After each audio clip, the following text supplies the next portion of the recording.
klik remit militer ini saja, lalu kita klik OK saja. Nah, sebelum menambahkan fontnya kita harus keluar dulu ya dari APK Kinemasternya agar tidak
jika berhasil nanti ada folder Mi Font ini ya, yang folder sudah kita download tadi. Nah, ini fontnya bisa teman-teman lihat.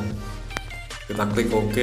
Nah, otomatis fontnya akan tertambah sendiri ya. Oke, semoga tutorial ini bermanfaat buat teman-teman semua.